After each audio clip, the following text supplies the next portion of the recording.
भगवत गीता साक्षात भगवान की वाणी है। यह अर्जुन और भगवान श्री कृष्ण के बीच में हुआ दैवी संवाद है। ये संवाद आज से 5000 वर्ष पूर्व कुरुक्षेत्र नामक स्थान पर हुआ। भगवत गीता में जीवन के सभी महत्वपूर्ण प्रश्नों का उत्तर है, जैसे हम कौन हैं, भगवान कौन है, हमें कष्ट क्यों होते हैं, क्या पुनर्जन्म होता है, क्या अन्य ग्रहों पर जीवन है, हम कैसे इस जन्म और अगले जन्म में सुखी रह सकते हैं, हम कैसे भगवत धाम को जा सकते हैं। कोई पूछ सकता है कि कुरुक्षेत्र में हुए महान युद्ध जिसके दौरान भगवत गीता कही गई, उसका कारण क्या था। 5000 वर्ष पहले विचित्रवीर्य नामक एक महान राजा का देहांत हो गया। क्योंकि उसका बड़ा पुत्र धृतराष्ट्र जन्म से अंधा होने के कारण राज्यभार संभालने में असमर्थ था, अतः उसके छोटे भाई पांडु ने राज्य सिंहासन संभाला। पांडु की मृत्यु के बाद उसके 5 पुत्र, जो पांडवों के नाम से विख्यात थे, जो नियमानुसार राज्य के उत्तराधिकारी बने, लेकिन पांडव भी बालक ही थे, अतः धृतराष्ट्र ने स्वयं राज्यभार संभाला। धृतराष्ट्र के 100 पुत्र थे, जो कौरवों के नाम से जाने जाते थे। जब पांडव बड़े होकर राज्य संभालने लायक हुए, तो वे संपूर्ण राज्य नहीं लेना चाहते थे, हालांकि वो उनका नियम संगत अधिकार था। वे राज्य को अपने चचेरे भाइयों के साथ बांटना चाहते थे और इस प्रकार राज्य को पांडवों और कौरवों के बीच बांट दिया गया। लेकिन कौरवों में ज्येष्ठ दुर्योधन अपने भाग से संतुष्ट न था। वो संपूर्ण राज्य को स्वयं ही भोगना चाहता था। उसने पांडवों को मारने के लिए कई षड्यंत्र रचे, लेकिन वो असफल रहा। फिर उसने नियम के विरुद्ध संपूर्ण राज्य को हड़प लिया और पांडवों को राज्य से निष्कासित कर दिया। पांडवों ने फिर 5 गांव की मांग की। दुर्योधन ने उत्तर दिया, 5 गांव तो दूर, वो सुई की नोक के बराबर भी जमीन नहीं दे सकता। भगवान श्री कृष्ण ने जमीन के इस झगड़े को शांतिपूर्ण एवं अहिंसात्मक तरीके से सुलझाने का प्रस्ताव रखा, लेकिन दुर्योधन ने यह प्रस्ताव को अस्वीकार करते हुए पांडवों के प्रति युद्ध की घोषणा कर दी और इस प्रकार महाभारत का महान युद्ध अवश्यंभावी हो गया। युद्ध की तैयारी में अर्जुन और दुर्योधन दोनों ही भगवान श्री कृष्ण के पास सहायता मांगने गए। भगवान श्री कृष्ण उनकी मदद मांगने को आए किसी भी व्यक्ति को नहीं ठुकराते थे, चाहे वह सज्जन हो या दुर्जन। भगवान श्री कृष्ण ने अपनी संपूर्ण सेना को एक ओर तथा स्वयं को मार्गदर्शक के रूप में दूसरी ओर देने का प्रस्ताव रखा। दुर्योधन ने भगवान श्री कृष्ण की सेना को चुना, जबकि अर्जुन भगवान को मार्गदर्शक के रूप में प्राप्त करने को उत्सुक था। इस प्रकार भगवान श्री कृष्ण अर्जुन के मार्गदर्शक तथा सारथी बने। युद्ध स्थल में अर्जुन एक दुविधा में पड़ गया कि वह अपने अधिकारों के लिए लड़े, जिसके लिए आवश्यक था अपने ही स्वजनों का वध, या युद्ध भूमि से पलायन कर दुष्ट दुर्योधन को राज्य पर शासन करने दे। अर्जुन अपने को इस दुविधा से बाहर निकालने में असमर्थ पाकर भगवान श्री कृष्ण की शरण लेता है।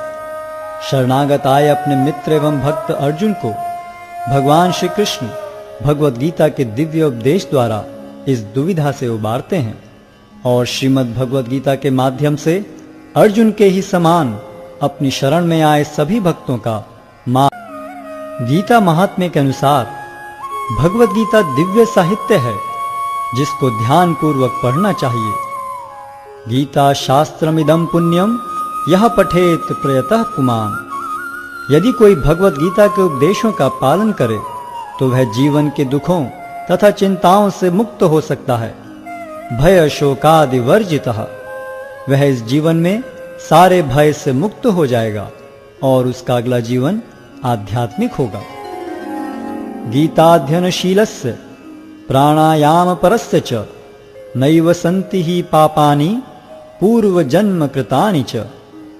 यदि कोई भगवत गीता को निष्ठा तथा गंभीरता के साथ पढ़ता है तो भगवान की कृपा से उसके सारे पूर्व दुष्कर्मों के फलों का उस पर कोई प्रभाव नहीं पड़ता।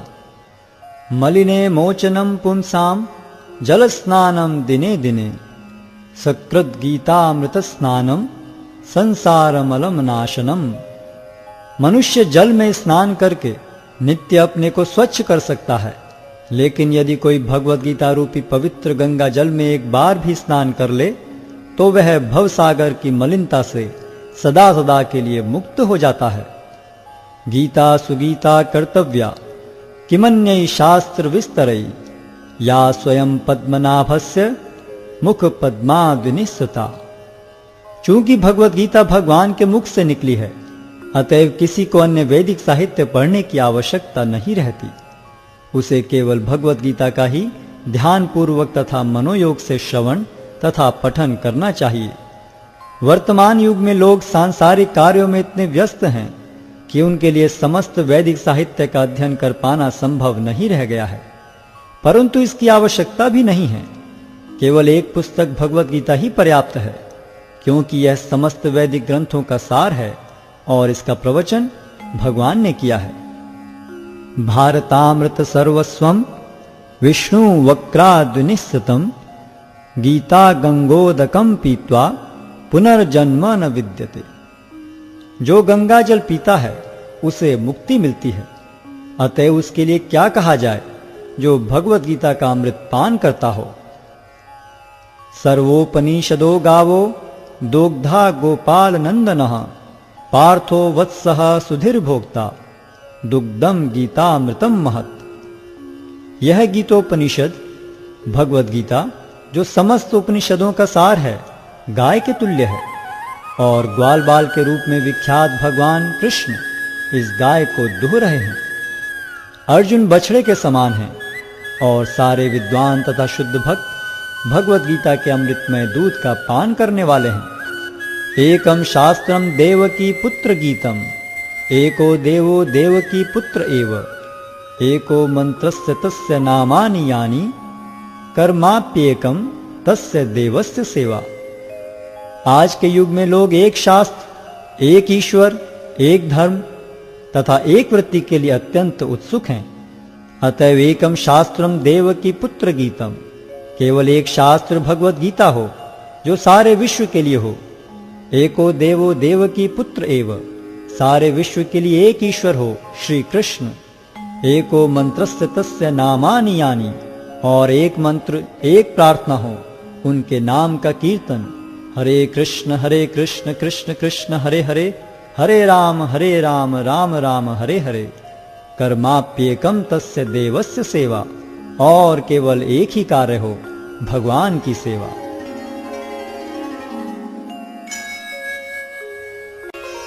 अध्याय 1 कुरुक्षेत्र के युद्ध स्थल में सैन्य निरीक्षण। धृतराष्ट्र ने कहा, हे संजय, धर्मभूमि कुरुक्षेत्र में युद्ध की इच्छा से एकत्र हुए मेरे तथा पांडु के पुत्रों ने क्या किया? संजय ने कहा, हे राजन, पांडु पुत्रों द्वारा सेना की व्यूह रचना देखकर राजा दुर्योधन अपने गुरु के पास गया और उसने ये शब्द कहे, हे आचार्य, पांडु पुत्रों की विशाल सेना को देखें, जिसे आपके बुद्धिमान शिष्य द्रुपद के पुत्र ने इतने कौशल से व्यवस्थित किया है। इस सेना में भीम तथा अर्जुन के समान युद्ध करने वाले अनेक वीर धनुर्धर हैं, यथा महारथी युयुधान, विराट तथा द्रुपद। इनके साथ ही धृष्टकेतु, चेकितान, काशीराज, पुरुजित, कुंतीभोज तथा शैब्य जैसे महान शक्तिशाली योद्धा भी हैं। पराक्रमी युधामन्यु, अत्यंत शक्तिशाली उत्तमौजा, सुभद्रा का पुत्र तथा द्रौपदी के पुत्र, ये सभी महारथी हैं। किंतु हे ब्राह्मण श्रेष्ठ, आपकी सूचना के लिए मैं अपनी सेना के उन नायकों के विषय में बताना चाहूंगा जो मेरी सेना को संचालित करने में विशेष रूप से निपुण हैं। मेरी सेना में स्वयं आप, भीष्म, कर्ण, कृपाचार्य, अश्वत्थामा, विकर्ण तथा सोमदत्त का पुत्र भूरिश्रवा आदि हैं, जो युद्ध में सदैव विजयी रहे हैं। ऐसे अनेक वीर भी हैं जो मेरे लिए अपना जीवन त्याग करने के लिए उद्यत हैं। वे विविध प्रकार के हथियारों से सुसज्जित हैं और युद्ध विद्या में निपुण हैं। हमारी शक्ति अपरिमेय है और हम सब पितामह द्वारा भली भांति संरक्षित हैं, जबकि पांडवों की शक्ति भीम द्वारा भली भांति संरक्षित होकर भी सीमित है। अतएव सैन्य व्यूह में अपने अपने मोर्चों पर खड़े रहकर आप सभी भीष्म पितामह को पूरी सहायता दें। तब कुरुवंश के वयोवृद्ध परम प्रतापी एवं वृद्ध पितामह ने सिंह गर्जन किसी ध्वनि करने वाले अपने शंख को उच्च स्वर में बजाया, जिससे दुर्योधन को हर्ष हुआ। तत्पश्चात शंख, नगाड़े, बिगुल, तुरही तथा सिंह सहसा एक साथ बज उठे। वह समवेत स्वर अत्यंत कोलाहलपूर्ण था। दूसरी ओर से श्वेत घोड़ों द्वारा खींचे जाने वाले विशाल रथ पर आसीन कृष्ण तथा अर्जुन ने अपने अपने दिव्य शंख बजाए। भगवान कृष्ण ने अपना पांचजन्य शंख बजाया, अर्जुन ने देवदत्त शंख तथा अति भौजी एवं अति मानवीय कार्य करने वाले भीम ने पौंड्र नामक भयंकर शंख बजाया। हे राजन, कुंती पुत्र राजा युधिष्ठिर ने अपना अनंत विजय नामक शंख बजाया तथा नकुल और सहदेव ने सुघोष एवं मणिपुष्पक शंख बजाए। महान धनुर्धर काशीराज, परम योद्धा शिखंडी, धृष्टद्युम्न, विराट, अजय सात्यकी, द्रुपद, द्रौपदी के पुत्र तथा सुभद्रा के महाबाहु पुत्र आदि सबों ने अपने अपने शंख बजाए। इन विभिन्न शंखों की ध्वनि कोलाहल पूर्ण बन गई, जो आकाश तथा पृथ्वी को शब्दायमान करती हुई धृतराष्ट्र के पुत्रों के हृदय को विदीर्ण करने लगी। उस समय हनुमान से अंकित ध्वजा लगे रथ पर आसीन पांडुपुत्र अर्जुन अपना धनुष उठाकर तीर चलाने के लिए उद्यत हुआ। हे राजन, धृतराष्ट्र के पुत्रों को व्यूह में खड़ा देखकर अर्जुन ने श्री कृष्ण से ये वचन कहे। अर्जुन ने कहा, हे अच्युत, कृपा करके मेरा रथ दोनों सेनाओं के बीच ले चलें, जिससे मैं यहाँ उपस्थित युद्ध की अभिलाषा रखने वालों को और शस्त्रों की इस महान परीक्षा में जिनसे मुझे संघर्ष करना है उन्हें देख सकूं। मुझे उन लोगों को देखने दीजिए जो यहाँ पर धृतराष्ट्र के दुर्बुद्धि पुत्र दुर्योधन को प्रसन्न करने की इच्छा से लड़ने के लिए आए हुए हैं। संजय ने कहा, हे भरतवंशी, अर्जुन द्वारा इस प्रकार संबोधित किए जाने पर भगवान कृष्ण ने दोनों दलों के बीच में उस उत्तम रथ को लाकर खड़ा कर दिया। भीष्म, द्रोण तथा विश्व भर के अन्य समस्त राजाओं के सामने भगवान ने कहा कि हे पार्थ, यहाँ पर एकत्र सारे कुरुओं को देखो। अर्जुन ने वहां पर दोनों पक्षों की सेनाओं के मध्य में अपने चाचा ताऊओं, पितामहों, गुरुओं, मामाओं, भाइयों, पुत्रों, पौत्रों, मित्रों, ससुरों और शुभ चिंतकों को भी देखा। जब कुंती पुत्र अर्जुन ने मित्रों तथा संबंधियों की इन विभिन्न श्रेणियों को देखा तो वह करुणा से अभिभूत हो गया और इस प्रकार बोला। अर्जुन ने कहा, हे कृष्ण, इस प्रकार युद्ध की इच्छा रखने वाले अपने मित्रों तथा संबंधियों को अपने समक्ष उपस्थित देखकर मेरे शरीर के अंग कांप रहे हैं और मेरा मुख सूखा जा रहा है। मेरा सारा शरीर कांप रहा है, मेरे रोंगटे खड़े हो रहे हैं, मेरा गांडी धनुष मेरे हाथ से सरक रहा है और मेरी त्वचा जल रही है। मैं यहाँ अब और अधिक खड़ा रहने में असमर्थ हूँ। मैं अपने को भूल रहा हूँ और मेरा सिर चकरा रहा है। हे कृष्ण, मुझे तो केवल अमंगल के कारण दिख रहे हैं। हे कृष्ण, इस युद्ध में अपने ही स्वजनों का वध करने से न तो मुझे कोई अच्छाई दिखती है और न मैं उससे किसी प्रकार की विजय, राज्य या सुख की इच्छा रखता हूँ। हे गोविंद, हमें राज्य, सुख अथवा इस जीवन से क्या लाभ, क्योंकि जिन सारे लोगों के लिए हम उन्हें चाहते हैं वे ही इस युद्ध भूमि में खड़े हैं। हे मधुसूदन, जब गुरुजन, पितृगण, पुत्रगण, पितामह, मामा, ससुर, पौत्रगण, साले तथा अन्य सारे संबंधी अपना अपना धन एवं प्राण देने के लिए तत्पर हैं और मेरे समक्ष खड़े हैं, तो फिर मैं इन सब को क्यों मारना चाहूंगा, भले ही वे मुझे क्यों न मार डालें। हे जीवों के पालक, मैं इन सबों से लड़ने को तैयार नहीं, भले ही बदले में मुझे तीनों लोग क्यों ना मिलते हों। इस पृथ्वी की तो बात ही छोड़ दें। भला धृतराष्ट्र के पुत्रों को मारकर हमें कौन सी प्रसन्नता मिलेगी। यदि हम ऐसे आतताइयों का वध करते हैं तो हम पर पाप चढ़ेगा अतः यह उचित नहीं होगा कि हम धृतराष्ट्र के पुत्रों तथा उनके मित्रों का वध करें। हे लक्ष्मीपति कृष्ण, इससे हमें क्या लाभ होगा और अपने ही कुटुंबियों को मारकर हम किस प्रकार सुखी हो सकते हैं। हे जनार्दन, यद्यपि लोक से अभिभूत चित्त वाले ये लोग अपने परिवार को मारने या अपने मित्रों से द्रोह करने में कोई दोष नहीं देखते, किंतु हम लोग जो परिवार के विनष्ट करने में अपराध देख सकते हैं, ऐसे पाप कर्मों में क्यों प्रवृत्त हों। कुल का नाश होने पर सनातन कुल परंपरा नष्ट हो जाती है और इस तरह शेष कुल भी अधर्म में प्रवृत्त हो जाता है।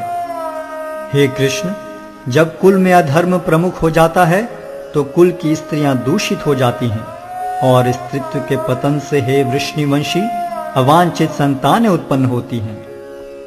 अवांछित संतानों की वृद्धि से निश्चय ही परिवार के लिए तथा पारिवारिक परंपरा को विनष्ट करने वालों के लिए नारकीय जीवन उत्पन्न होता है। ऐसे पतित कुलों के पुरखे गिर जाते हैं, क्योंकि उन्हें जल तथा पिंडदान देने की क्रियाएं समाप्त हो जाती हैं। जो लोग कुल परंपरा को विनष्ट करते हैं और इस तरह अवांछित संतानों को जन्म देते हैं, उनके दुष्कर्मों से समस्त प्रकार की सामुदायिक योजनाएं तथा पारिवारिक कल्याण कार्य विनष्ट हो जाते हैं। हे प्रजापालक कृष्ण, मैंने गुरु परंपरा से सुना है कि जो लोग कुल धर्म का विनाश करते हैं वे सदैव नरक में वास करते हैं। ओहो, कितने आश्चर्य की बात है कि हम सब जघन्य पाप कर्म करने के लिए उद्यत हो रहे हैं। राज्य सुख भोगने की इच्छा से प्रेरित होकर हम अपने ही संबंधियों को मारने पर तुले हैं। यदि शस्त्रधारी धृतराष्ट्र के पुत्र मुझ निहत्थे तथा रणभूमि में प्रतिरोध न करने वाले को मारें तो यह मेरे लिए श्रेयस्कर होगा। संजय ने कहा, युद्ध भूमि में इस प्रकार कहकर अर्जुन ने अपना धनुष तथा बाण एक ओर रख दिया और शोक संतप्त चित्त से रथ के आसन पर बैठ गया।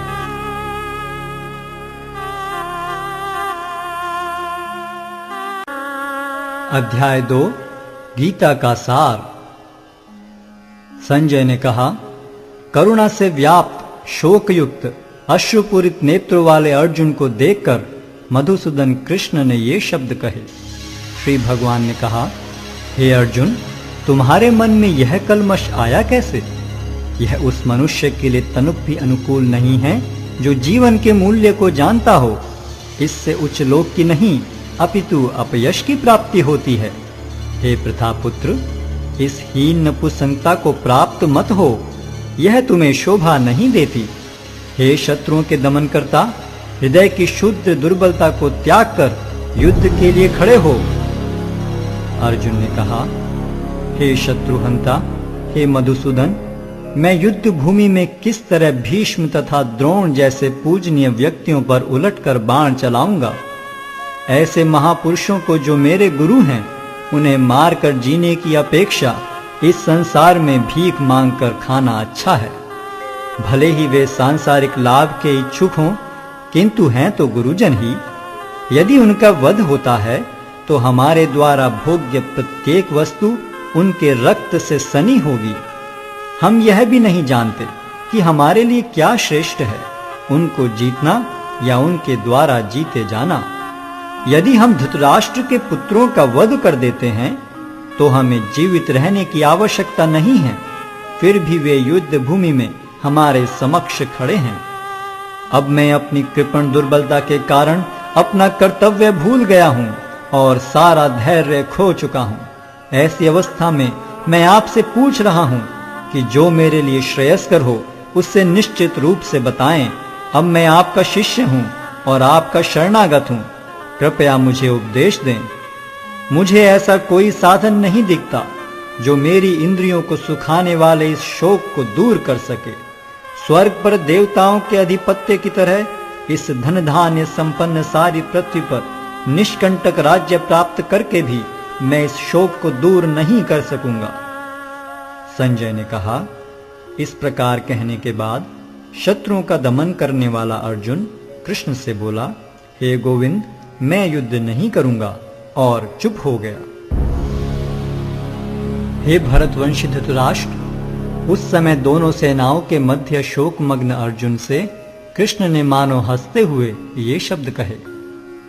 श्री भगवान ने कहा, तुम पांडित्यपूर्ण वचन करते हुए उनके लिए शोक कर रहे हो जो शोक करने योग्य नहीं हैं। जो विद्वान होते हैं वे न तो जीवित के लिए न ही मृत के लिए शोक करते हैं। ऐसा कभी नहीं हुआ कि मैं न रहा हूं या तुम न रहे हो, अथवा ये समस्त राजा न रहे हों, और न ऐसा है कि भविष्य में हम लोग नहीं रहेंगे। जिस प्रकार शरीरधारी आत्मा इस शरीर में बाल्यावस्था से तरुणावस्था में और फिर वृद्धावस्था में निरंतर अग्रसर होता रहता है, उसी प्रकार मृत्यु होने पर आत्मा दूसरे शरीर में चला जाता है। धीर व्यक्ति ऐसे परिवर्तन से मोह को प्राप्त नहीं होता। हे कुंती पुत्र, सुख तथा दुख का क्षणिक उदय तथा कालक्रम में उनका अंतर्धान होना सर्दी तथा गर्मी की ऋतुओं के आने जाने के समान है। हे भरतवंशी, वे इंद्रिय बोध से उत्पन्न होते हैं और मनुष्य को चाहिए कि अविचल भाव से उनको सहन करना सीखे। हे पुरुष श्रेष्ठ अर्जुन, जो पुरुष सुख तथा दुख में विचलित नहीं होता और इन दोनों में संभाव रखता है, वह निश्चित रूप से मुक्ति के योग्य है। तत्वदर्शियों ने यह निष्कर्ष निकाला है कि असत का तो कोई चिरस्थायित्व नहीं है, किंतु सत अपरिवर्तनीय रहता है। उन्होंने इन दोनों की प्रकृति के अध्ययन द्वारा यह निष्कर्ष निकाला है। जो सारे शरीर में व्याप्त है उसे ही तुम अविनाशी समझो। उस अव्यय आत्मा को नष्ट करने में कोई भी समर्थ नहीं है। अविनाशी, अप्रमेय तथा शाश्वत जीव के भौतिक शरीर का अंत अवश्यम भावी है। अतः हे भरतवंशी, युद्ध करो। जो इस जीवात्मा को मारने वाला समझता है तथा जो इसे मरा हुआ समझता है, वे दोनों ही अज्ञानी हैं, क्योंकि आत्मा न तो मरता है और न मारा जाता है।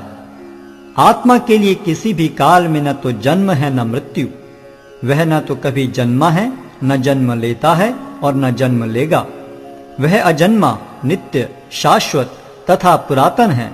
शरीर के मारे जाने पर वह मारा नहीं जाता।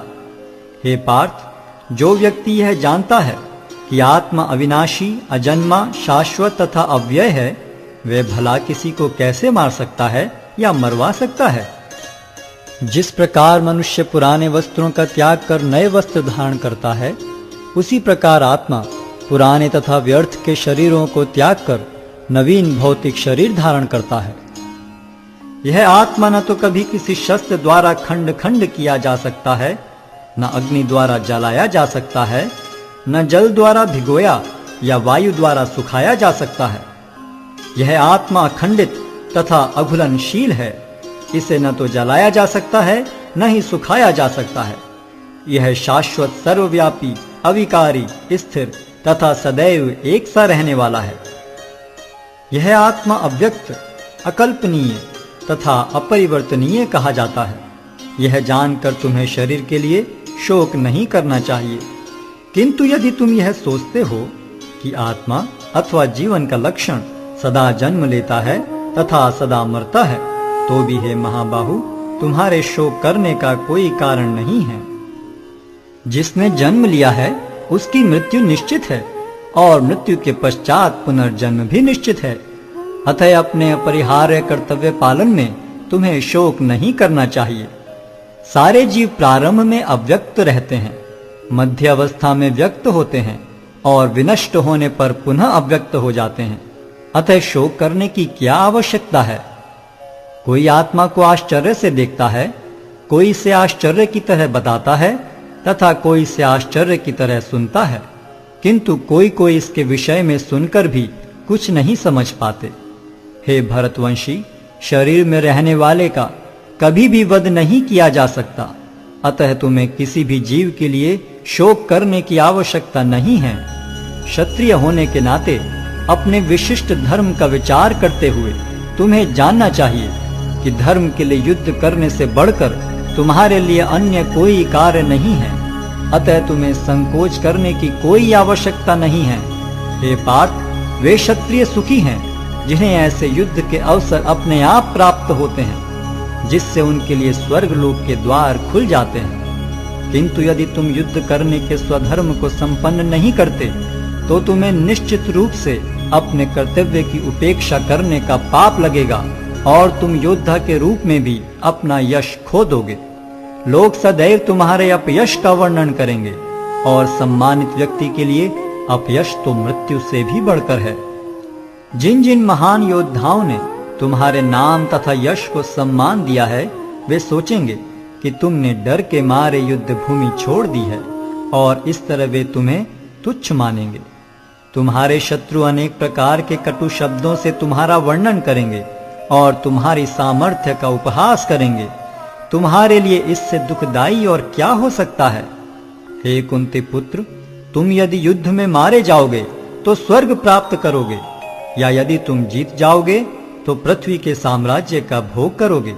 अतः दृढ़ संकल्प करके खड़े हो और युद्ध करो। तुम सुख या दुख, हानि या लाभ, विजय या पराजय का विचार किए बिना युद्ध के लिए युद्ध करो। ऐसा करने पर तुम्हें कोई पाप नहीं लगेगा। यहां मैंने वैश्लेषिक अध्ययन द्वारा इस ज्ञान का वर्णन किया है। अब निष्काम भाव से कर्म करना बता रहा हूं, उसे सुनो। हे प्रतापपुत्र, तुम यदि ऐसे ज्ञान से कर्म करोगे तो तुम कर्मों के बंधन से अपने को मुक्त कर सकते हो। इस प्रयास में न तो हानि होती है न ही ह्रास, अपितु इस पथ पर की गई अल्प प्रगति भी महान भय से रक्षा कर सकती है। जो इस मार्ग पर चलते हैं वे प्रयोजन में दृढ़ रहते हैं और उनका लक्ष्य भी एक होता है। हे कुरुनंदन, जो दृढ़ प्रतिज्ञ नहीं है उनकी बुद्धि अनेक शाखाओं में विभक्त रहती है। अल्पज्ञानी मनुष्य वेदों के उन अलंकारिक शब्दों के प्रति अत्यधिक आसक्त रहते हैं जो स्वर्ग की प्राप्ति, अच्छे जन्म, शक्ति इत्यादि के लिए विविध सकाम कर्म करने की संस्तुति करते हैं। इंद्रिय तृप्ति तथा ऐश्वर्य में जीवन की अभिलाषा के कारण वे कहते हैं कि इससे बढ़कर और कुछ नहीं है। जो लोग इंद्रिय भोग तथा भौतिक ऐश्वर्य के प्रति अत्यधिक आसक्त होने से ऐसी वस्तुओं से मोहग्रस्त हो जाते हैं, उनके मनों में भगवान के प्रति भक्ति का दृढ़ निश्चय नहीं होता। वेदों में मुख्यतया प्रकृति के तीनों गुणों का वर्णन हुआ है। हे अर्जुन, इन तीनों गुणों से ऊपर उठो, समस्त द्वैतों और लाभ तथा सुरक्षा की सारी चिंताओं से मुक्त होकर आत्मपरायण बनो। एक छोटे से कूप का सारा कार्य एक विशाल जलाशय से तुरंत पूरा हो जाता है। इसी प्रकार वेदों के आंतरिक तात्पर्य जानने वाले को उनके सारे प्रयोजन सिद्ध हो जाते हैं। तुम्हें अपना कर्म करने का अधिकार है, किंतु कर्म के फलों के तुम अधिकारी नहीं हो। तुम न तो कभी अपने आप को अपने कर्मों के फलों का कारण मानो, न ही कर्म न करने में कभी आसक्त हो। हे अर्जुन, जय अथवा पराजय की समस्त आसक्ति त्याग कर समभाव से अपना कर्म करो। ऐसी समता योग कहलाती है। हे धनंजय, भक्ति के द्वारा समस्त गर्हित कर्मों से दूर रहो और उसी भाव से भगवान की शरण ग्रहण करो। जो व्यक्ति अपने सकाम कर्म फलों को भोगना चाहते हैं वे कृपण हैं। भक्ति में संलग्न मनुष्य इस जीवन में ही अच्छे तथा बुरे कार्यों से अपने को मुक्त कर लेता है। अतः योग के लिए प्रयत्न करो, क्योंकि सारा कार्य कौशल यही है।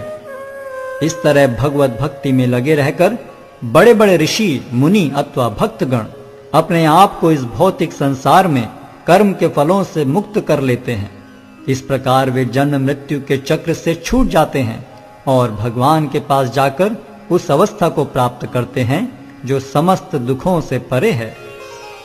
जब तुम्हारी बुद्धि मोह रूपी सघन वन को पार कर जाएगी तो तुम सुने हुए तथा सुनने योग्य सब के प्रति अन्य मनस्क हो जाओगे।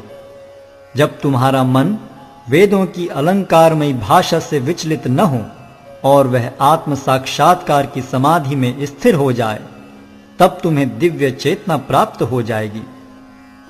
अर्जुन ने कहा, हे कृष्ण, अध्यात्म में लीन चेतना वाले व्यक्ति के क्या लक्षण हैं? वह कैसे बोलता है तथा उसकी भाषा क्या है? वह किस तरह बैठता और चलता है?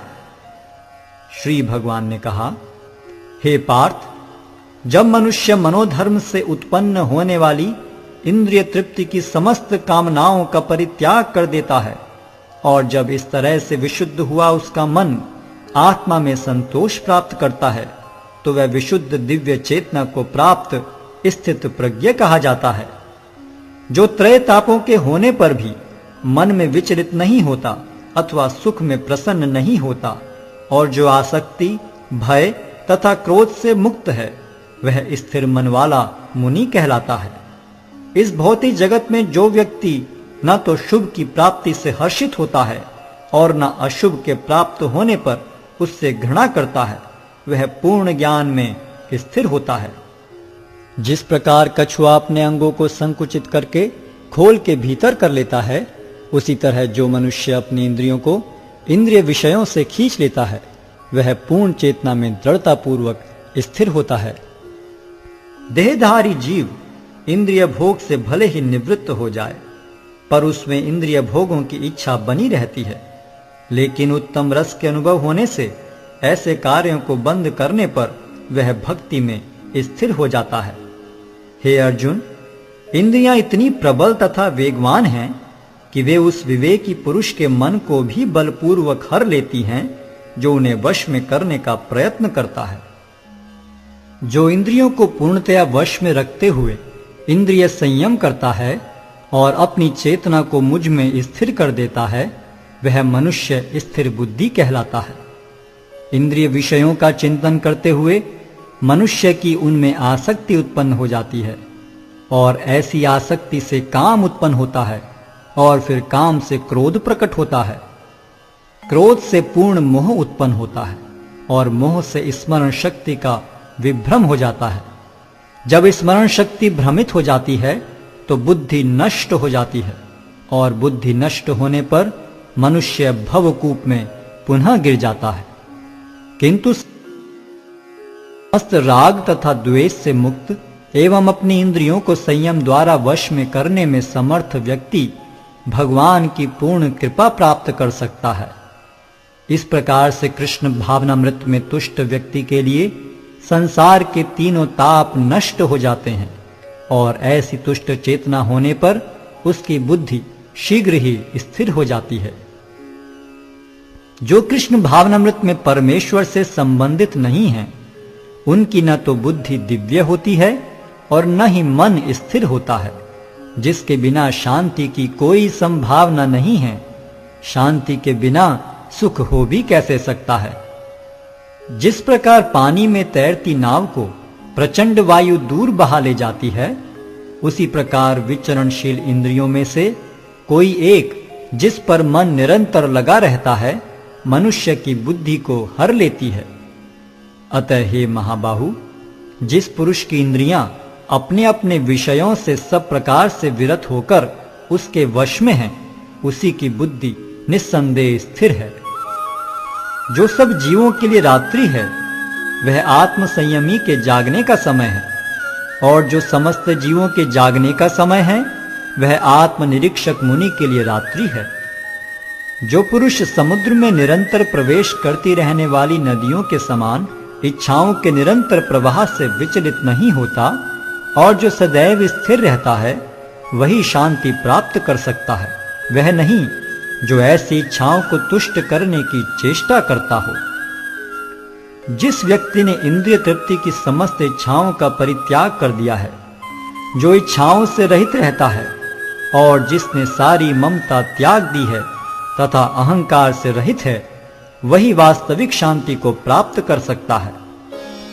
यह आध्यात्मिक तथा ईश्वरीय जीवन का पथ है, जिसे प्राप्त करके मनुष्य मोहित नहीं होता।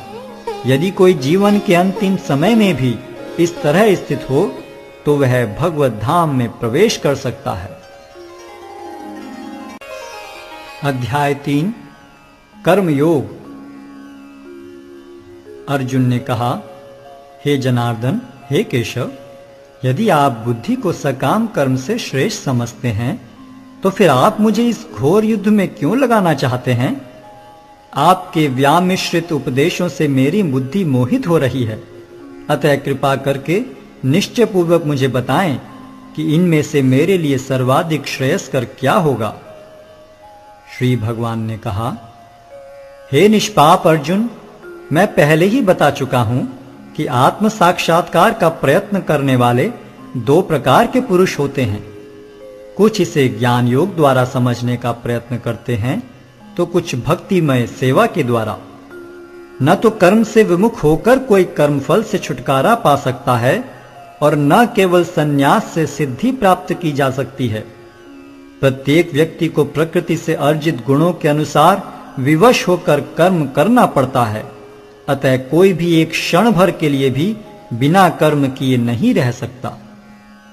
जो कर्मेंद्रियों को वश में तो करता है, किंतु जिसका मन इंद्रिय विषयों का चिंतन करता रहता है, वह निश्चित रूप से स्वयं को धोखा देता है और मिथ्याचारी कहलाता है। दूसरी ओर, यदि कोई निष्ठावान व्यक्ति अपने मन के द्वारा कर्मेंद्रियों को वश में करने का प्रयत्न करता है और बिना किसी आसक्ति के कर्मयोग प्रारंभ करता है, तो वह अति उत्कृष्ट है। अपना नियत कर्म करो, क्योंकि कर्म न करने की अपेक्षा कर्म करना श्रेष्ठ है। कर्म के बिना तो शरीर निर्वाह भी नहीं हो सकता। श्री विष्णु के लिए यज्ञ रूप में कर्म करना चाहिए, अन्यथा कर्म के द्वारा इस भौतिक जगत में बंधन उत्पन्न होता है। अतः हे कुंती पुत्र, उनकी प्रसन्नता के लिए अपने नियत कर्म करो। इस तरह तुम बंधन से सदा मुक्त रहोगे। सृष्टि के प्रारंभ में समस्त प्राणियों के स्वामी ने विष्णु के लिए यज्ञ सहित मनुष्यों तथा देवताओं की संततियों को रचा और उनसे कहा, तुम इस यज्ञ से सुखी रहो, क्योंकि इसके करने से तुम्हें सुखपूर्वक रहने तथा मुक्ति प्राप्त करने के लिए समस्त वांछित वस्तुएं प्राप्त हो सकेंगी। यज्ञों के द्वारा प्रसन्न होकर देवता तुम्हें भी प्रसन्न करेंगे, और इस तरह मनुष्यों तथा देवताओं के मध्य सहयोग से सबों को संपन्नता प्राप्त होगी। जीवन की विभिन्न आवश्यकताओं की पूर्ति करने वाले विभिन्न देवता यज्ञ संपन्न होने पर प्रसन्न होकर तुम्हारी सारी आवश्यकताओं की पूर्ति करेंगे, किंतु जो इन उपहारों को देवताओं को अर्पित किए बिना भोगता है, वह निश्चित रूप से चोर है। भगवान के भक्त सभी प्रकार के पापों से मुक्त हो जाते हैं, क्योंकि वे यज्ञ में अर्पित किए भोजन प्रसाद को ही खाते हैं। अन्य लोग जो अपने इंद्रिय सुख के लिए भोजन बनाते हैं, वे निश्चित रूप से पाप खाते हैं। सारे प्राणी अन्न पर आश्रित हैं, जो वर्षा से उत्पन्न होता है। वर्षा यज्ञ संपन्न करने से होती है और यज्ञ नियत कर्मों से उत्पन्न होता है। वेदों में नियमित कर्मों का विधान है, और ये वेद साक्षात श्री भगवान से प्रकट हुए हैं। फलतः सर्वव्यापी ब्रह्म यज्ञ कर्मों में सदा स्थित रहता है।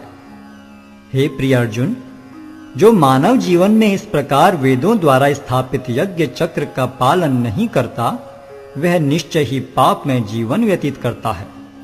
ऐसा व्यक्ति केवल इंद्रियों की तुष्टि के लिए व्यर्थ ही जीवित रहता है। किंतु जो व्यक्ति आत्मा में ही आनंद लेता है तथा जिसका जीवन आत्म साक्षात्कार युक्त है, और जो अपने में ही पूर्णतया संतुष्ट रहता है, उसके लिए कुछ कारणीय कर्तव्य नहीं होता।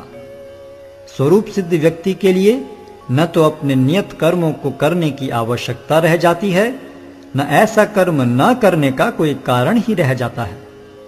उसे किसी अन्य जीव पर निर्भर रहने की आवश्यकता भी नहीं रह जाती। अतः कर्म फल में आसक्त हुए बिना मनुष्य को अपना कर्तव्य समझकर निरंतर कर्म करते रहना चाहिए, क्योंकि अनासक्त होकर कर्म करने से उसे पर ब्रह्म की प्राप्ति होती है। जनक जैसे राजाओं ने केवल नियत कर्मों को करने से ही सिद्धि प्राप्त की। अतः सामान्य जनों को शिक्षित करने की दृष्टि से तुम्हें कर्म करना चाहिए।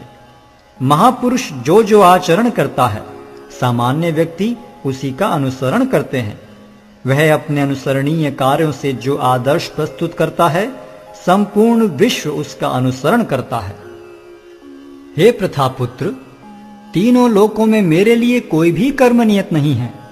न मुझे किसी वस्तु का अभाव है और न आवश्यकता ही है, तो भी मैं नियत कर्म करने में तत्पर रहता हूं। क्योंकि यदि मैं नियत कर्मों को सावधानी पूर्वक न करूं, तो हे पार्थ, यह निश्चित है कि सारे मनुष्य मेरे पथ का ही अनुगमन करेंगे। यदि मैं नियत कर्म न करूं तो ये सारे लोग नष्ट हो जाएंगे।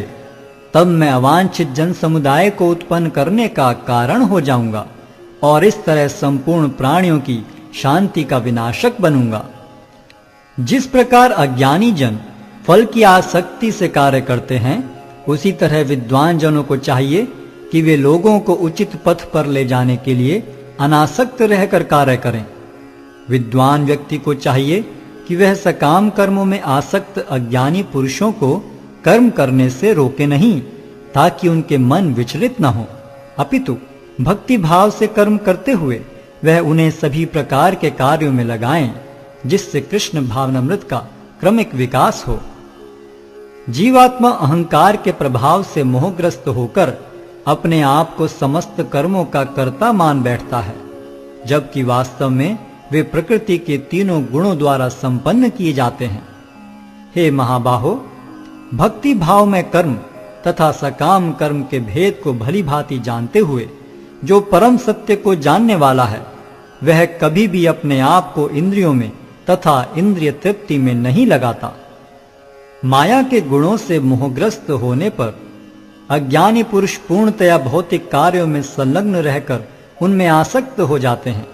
यद्यपि उनके ये कार्य उनमें ज्ञानाभाव के कारण अधम होते हैं, किंतु ज्ञानी को चाहिए कि उन्हें विचलित न करे।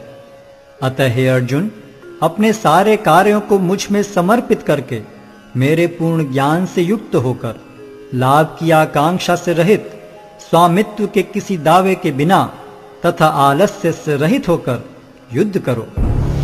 जो व्यक्ति मेरे आदेशों के अनुसार अपना कर्तव्य करते रहते हैं और ईर्ष्या रहित होकर इस उपदेश का श्रद्धा पूर्वक पालन करते हैं, वे सकाम कर्मों के बंधन से मुक्त हो जाते हैं। किंतु जो ईर्ष्यावश इन उपदेशों की उपेक्षा करते हैं और इनका पालन नहीं करते, उन्हें समस्त ज्ञान से रहित, दिग्भ्रमित तथा सिद्धि के प्रयासों में नष्ट भ्रष्ट समझना चाहिए। ज्ञानी पुरुष भी अपनी प्रकृति के अनुसार कार्य करता है, क्योंकि सभी प्राणी तीनों गुणों से प्राप्त अपनी प्रकृति का ही अनुसरण करते हैं। भला दमन से क्या हो सकता है? प्रत्येक इंद्रिय तथा उसके विषय से संबंधित राग द्वेष को व्यवस्थित करने के नियम होते हैं। मनुष्य को ऐसे राग तथा द्वेष के वशीभूत नहीं होना चाहिए, क्योंकि ये आत्म साक्षात्कार के मार्ग में अवरोधक हैं। अपने नियत कर्मों को दोषपूर्ण ढंग से संपन्न करना भी अन्य के कर्मों को भली भांति करने से श्रेयस्कर है। स्वीय कर्मों को करते हुए मरना पराये कर्मों में प्रवृत्त होने की अपेक्षा श्रेष्ठतर है, क्योंकि अन्य किसी के मार्ग का अनुसरण भयावह होता है। अर्जुन ने कहा, हे वृष्णिवंशी, मनुष्य न चाहते हुए भी पाप कर्मों के लिए प्रेरित क्यों होता है?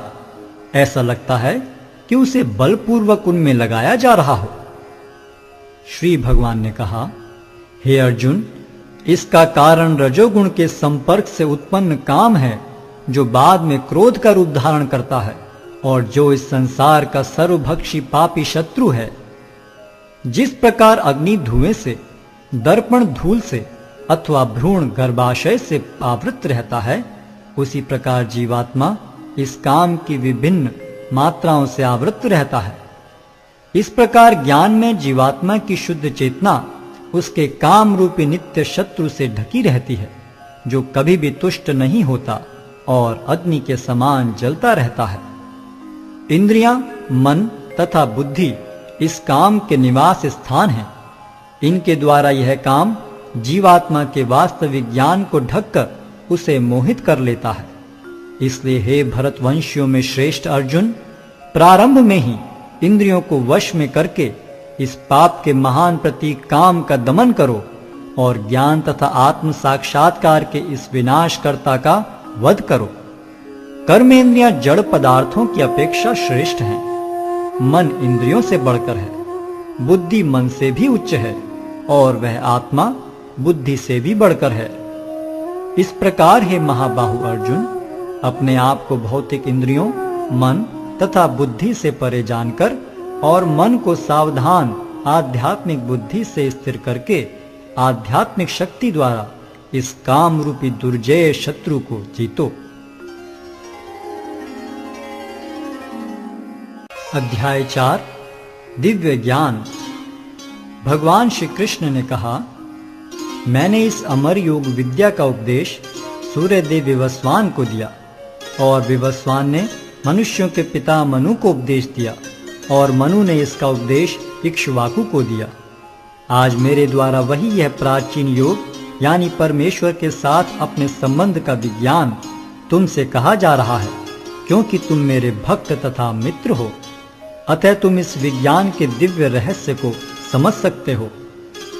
इस प्रकार यह परम विज्ञान गुरु परंपरा द्वारा प्राप्त किया गया और राज ऋषियों ने इसी विधि से इसे समझा, किंतु कालक्रम में यह परंपरा छिन्न हो गई। अतः यह विज्ञान यथारूप में लुप्त हो गया लगता है। अर्जुन ने कहा, सूर्यदेव विवस्वान आपसे पहले हो चुके हैं, तो फिर मैं कैसे समझूं कि प्रारंभ में भी आपने उन्हें इस विद्या का उपदेश दिया था? श्री भगवान ने कहा, तुम्हारे तथा मेरे अनेकानेक जन्म हो चुके हैं। मुझे तो उन सब का स्मरण है, किंतु हे परंतप तुम्हें उनका स्मरण नहीं रह सकता है। यद्यपि मैं अजन्मा तथा विनाशी हूं और यद्यपि मैं समस्त जीवों का स्वामी हूं, तो भी प्रत्येक युग में मैं अपने आदि दिव्य रूप में प्रकट होता हूं। हे भरतवंशी, जब भी और जहां भी धर्म का पतन होता है और अधर्म की प्रधानता होने लगती है, तब तब मैं अवतार लेता हूं। भक्तों का उद्धार करने, दुष्टों का विनाश करने तथा धर्म की फिर से स्थापना करने के लिए मैं हर युग में प्रकट होता हूं। हे अर्जुन, जो मेरे आविर्भाव तथा कर्मों की दिव्य प्रकृति को जानता है, वह इस शरीर को छोड़ने पर इस भौतिक संसार में पुनः जन्म नहीं लेता, अपितु मेरे सनातन धाम को प्राप्त होता है। आसक्ति, भय तथा क्रोध से मुक्त होकर मुझ में पूर्णतया तन्मय होकर और मेरी शरण में आकर बहुत से व्यक्ति भूतकाल में मेरे ज्ञान से पवित्र हो चुके हैं। इस प्रकार से उन सबों ने मेरे प्रति दिव्य प्रेम को प्राप्त किया है। जिस भाव से सारे लोग मेरी शरण ग्रहण करते हैं, उसी के अनुरूप मैं उन्हें फल देता हूं। हे पार्थ, प्रत्येक व्यक्ति सभी प्रकार से मेरे पथ का अनुगमन करता है। इस संसार में मनुष्य सकाम कर्मों में सिद्धि चाहते हैं, फलस्वरूप वे देवताओं की पूजा करते हैं। निस्संदेह संसार में मनुष्य को सकाम कर्म का फल शीघ्र प्राप्त होता है। प्रकृति के तीनों गुणों और उनसे संबद्ध कर्म के अनुसार मेरे द्वारा मानव समाज के 4 विभाग रचे गए। यद्यपि मैं इस व्यवस्था का सृष्टा हूं, किंतु तुम यह जान लो कि मैं इतने पर भी अव्यय अकर्ता हूं। मुझ पर किसी कर्म का प्रभाव नहीं पड़ता, न ही मैं कर्म फल की कामना करता हूं। जो मेरे संबंध में इस सत्य को जानता है, वह भी कर्मों के फल के पाश में नहीं बंधता। प्राचीन काल में समस्त मुक्तात्माओं ने मेरी दिव्य प्रकृति को जान करके ही कर्म किया। अतः तुम्हें चाहिए कि उनके पद चिन्हों का अनुसरण करते हुए अपने कर्तव्य का पालन करो। कर्म क्या है और अकर्म क्या है, इसे निश्चित करने में बुद्धिमान व्यक्ति भी मोहग्रस्त हो जाते हैं। अतः मैं तुमको बताऊंगा कि कर्म क्या है, जिसे जानकर तुम सारे अशुभ से मुक्त हो सकोगे। कर्म की बारीकियों को समझना अत्यंत कठिन है। अतः मनुष्य को चाहिए कि वह यह ठीक से जाने कि कर्म क्या है, विकर्म क्या है और अकर्म क्या है। जो मनुष्य कर्म में अकर्म और अकर्म में कर्म देखता है, वह सभी मनुष्यों में बुद्धिमान है और सब प्रकार के कर्मों में प्रवृत्त रहकर भी दिव्य स्थिति में रहता है। जिस व्यक्ति का प्रत्येक प्रयास इंद्रिय तृप्ति की कामना से रहित होता है, उसे पूर्ण ज्ञानी समझा जाता है। उसे ही साधु पुरुष ऐसा करता कहते हैं, जिसने पूर्ण ज्ञान की अग्नि से कर्म फलों को भस्मसात कर दिया है। अपने कर्म फलों की सारी आसक्ति को त्याग कर सदैव संतुष्ट तथा स्वतंत्र रहकर वह सभी प्रकार के कार्यों में व्यस्त रहकर भी कोई सकाम कर्म नहीं करता। ऐसा ज्ञानी पुरुष पूर्ण रूप से संयमित मन तथा बुद्धि से कार्य करता है, अपनी संपत्ति के सारे स्वामित्व को त्याग देता है और केवल शरीर निर्वाह के लिए कर्म करता है। इस तरह कार्य करता हुआ वह पाप रूपी फलों से प्रभावित नहीं होता है। जो स्वतः होने वाले लाभ से संतुष्ट रहता है, जो द्वंद्व से मुक्त है और ईर्ष्या नहीं करता, जो सफलता तथा असफलता दोनों में स्थिर रहता है, वह कर्म करता हुआ भी कभी बंधता नहीं। जो पुरुष प्रकृति के गुणों के प्रति अनासक्त है और जो दिव्य ज्ञान में पूर्णतया स्थित है, उसके सारे कर्म ब्रह्म में लीन हो जाते हैं। जो व्यक्ति कृष्ण भावनामृत में पूर्णतया लीन रहता है, उसे अपने आध्यात्मिक कर्मों के योगदान के कारण अवश्य ही भगवत धाम की प्राप्ति होती है, क्योंकि उसमें हवन आध्यात्मिक होता है और हवि भी आध्यात्मिक होती है। कुछ योगी विभिन्न प्रकार के यज्ञों द्वारा देवताओं की भली भांति पूजा करते हैं और कुछ परब्रह्म रूपी अग्नि में आहुति डालते हैं। इनमें से कुछ विशुद्ध ब्रह्मचारी श्रवणादि क्रियाओं तथा इंद्रियों को मन के नियंत्रण रूपी अग्नि में स्वाहा कर देते हैं, तो दूसरे लोग इंद्रिय विषयों को इंद्रियों की अग्नि में स्वाहा कर देते हैं। दूसरे जो मन तथा इंद्रियों को वश में करके आत्म साक्षात्कार करना चाहते हैं, संपूर्ण इंद्रियों तथा प्राणवायु के कार्यों को संयमित मन रूपी अग्नि में आहुति कर देते हैं। कठोर व्रत अंगीकार करके कुछ लोग अपनी संपत्ति का त्याग करके, कुछ कठिन तपस्या द्वारा, कुछ अष्टांग योग पद्धति के अभ्यास द्वारा अथवा दिव्य ज्ञान में उन्नति करने के लिए वेदों के अध्ययन द्वारा प्रबुद्ध बनते हैं। अन्य लोग भी हैं जो समाधि में रहने के लिए श्वास को रोके रहते हैं। वे अपान में प्राण को और प्राण में अपान को रोकने का अभ्यास करते हैं और अंत में प्राण अपान को रोककर समाधि में रहते हैं। अन्य योगी कम भोजन करके प्राण की प्राण में ही आहुति देते हैं। ये सभी यज्ञ करने वाले यज्ञों का अर्थ जानने के कारण पाप कर्मों से मुक्त हो जाते हैं और यज्ञों के फल रूपी अमृत को चखकर परम दिव्य आकाश की ओर बढ़ते जाते हैं। हे कुरुश्रेष्ठ, जब यज्ञ के बिना मनुष्य इस लोक में या तो इस जीवन में ही सुखपूर्वक नहीं रह सकता, तो फिर अगले जन्म में कैसे रह सकेगा। ये विभिन्न प्रकार के यज्ञ वेद सम्मत हैं और ये सभी विभिन्न प्रकार के कर्मों से उत्पन्न हैं। इन्हें इस रूप में जानने पर तुम मुक्त हो जाओगे। हे परंतप, द्रव्य यज्ञ से ज्ञान यज्ञ श्रेष्ठ है। हे पार्थ, अंततो गत्वा सारे कर्म यज्ञों का अवसान दिव्य ज्ञान में होता है। तुम गुरु के पास जाकर सत्य को जानने का प्रयास करो, उनसे विनीत होकर जिज्ञासा करो और उनकी सेवा करो। स्वरूप सिद्ध व्यक्ति तुम्हें ज्ञान प्रदान कर सकते हैं, क्योंकि उन्होंने सत्य का दर्शन किया है। स्वरूप सिद्ध व्यक्ति से वास्तविक ज्ञान प्राप्त कर चुकने पर तुम पुनः कभी ऐसे मोह को प्राप्त नहीं होगे, क्योंकि इस ज्ञान के द्वारा तुम देख सकोगे कि सभी जीव परमात्मा के अंश स्वरूप हैं, अर्थात वे सब मेरे हैं।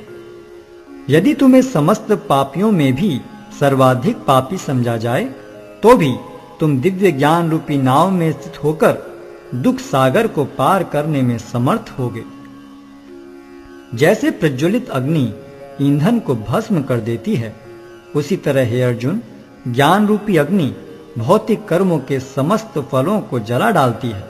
इस संसार में दिव्य ज्ञान के समान कुछ भी उदात्त तथा शुद्ध नहीं है। ऐसा ज्ञान समस्त योग का परिपक्व फल है। जो व्यक्ति भक्ति में सिद्ध हो जाता है, वह यथा समय अपने अंतर में इस ज्ञान का आस्वादन करता है। जो श्रद्धालु दिव्य ज्ञान में समर्पित हैं और जिसने इंद्रियों को वश में कर लिया है, वह इस ज्ञान को प्राप्त करने का अधिकारी है और इसे प्राप्त करते ही वह तुरंत आध्यात्मिक शांति को प्राप्त होता है। किंतु जो अज्ञानी तथा श्रद्धा विहीन व्यक्ति शास्त्रों में संदेह करते हैं, वे भगवत भावनामृत नहीं प्राप्त करते, अपितु नीचे गिर जाते हैं। संशयात्मा के लिए ना तो इस लोक में न ही परलोक में कोई सुख है। जो व्यक्ति अपने कर्म फलों का परित्याग करते हुए भक्ति करता है और जिसके संशय दिव्य ज्ञान द्वारा विनष्ट हो चुके हैं, वही वास्तव में आत्मपरायण है। हे धनंजय, वह कर्मों के बंधन से नहीं बंधता। अतएव तुम्हारे हृदय में अज्ञान के कारण जो संशय उठे हैं, उन्हें ज्ञान रूपी शस्त्र से काट डालो। हे भारत, तुम योग से समन्वित होकर खड़े हो और युद्ध करो।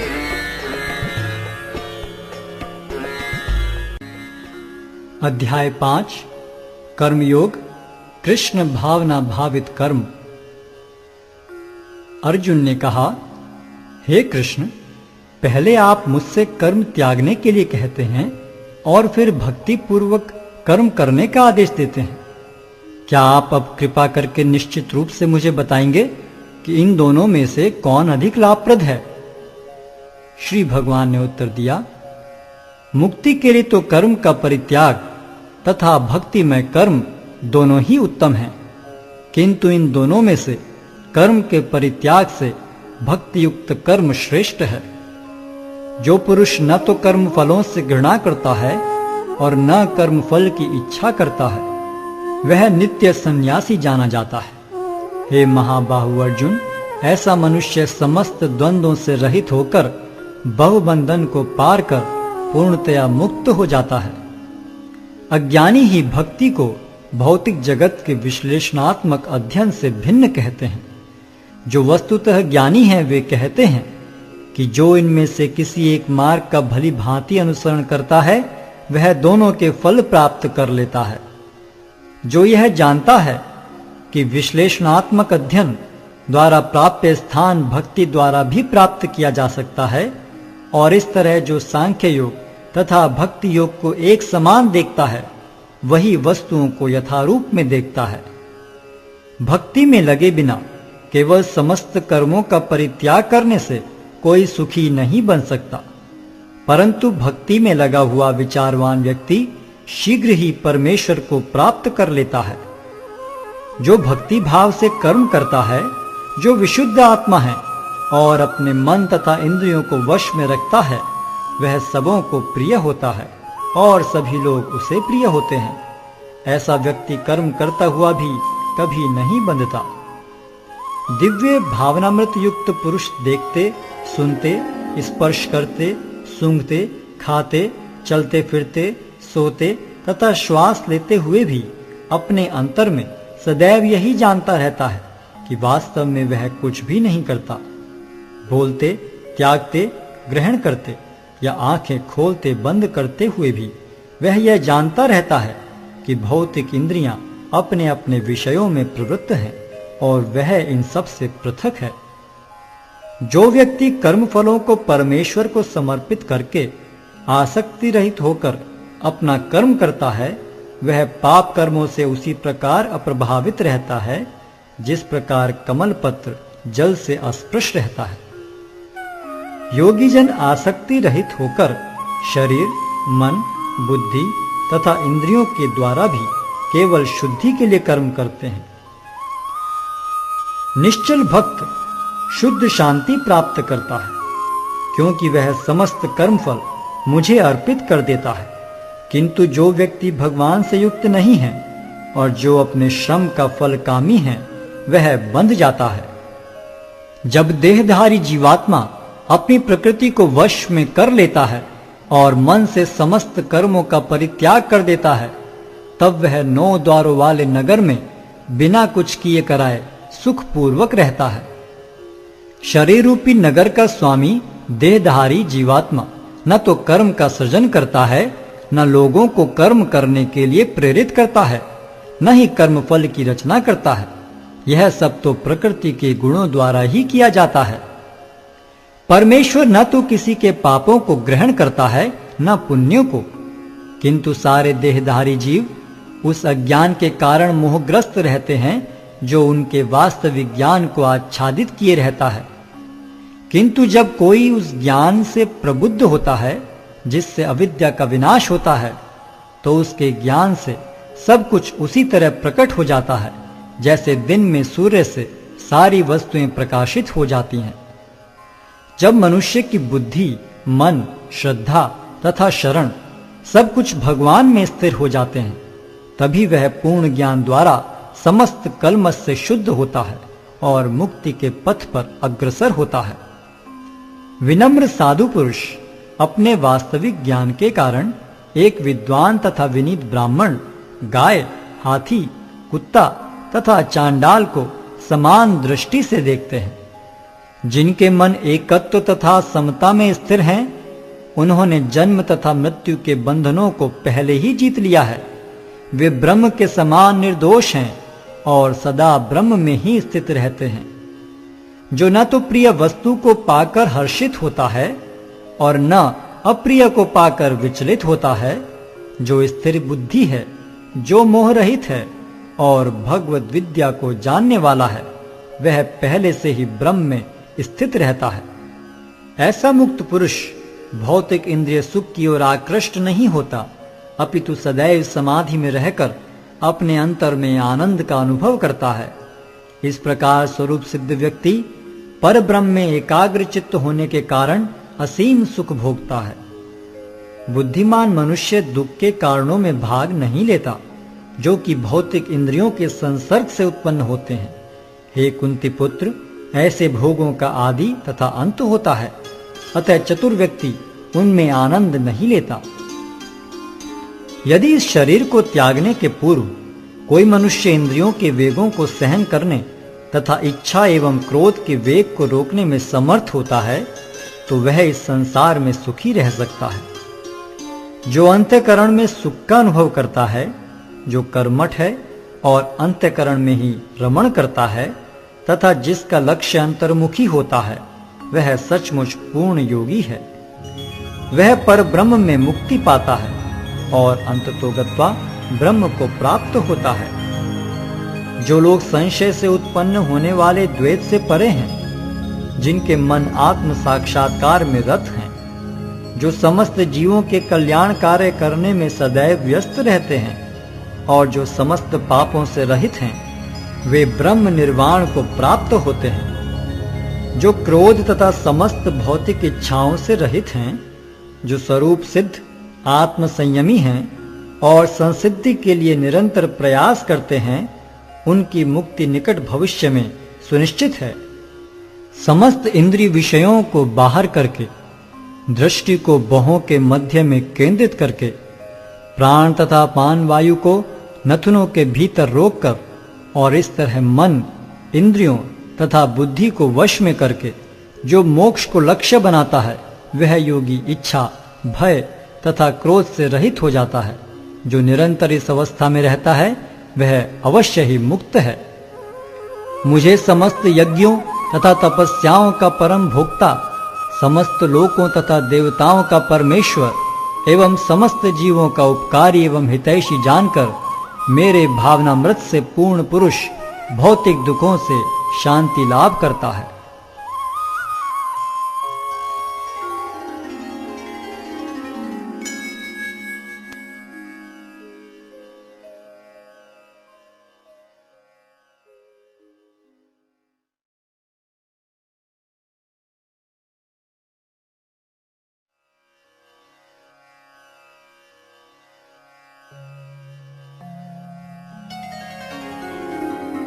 अध्याय 6 ध्यान योग। श्री भगवान ने कहा, जो पुरुष अपने कर्म फल के प्रति अनासक्त है और जो अपने कर्तव्य का पालन करता है, वही सन्यासी और असली योगी है। वह नहीं जो न तो अग्नि जलाता है और न कर्म करता है।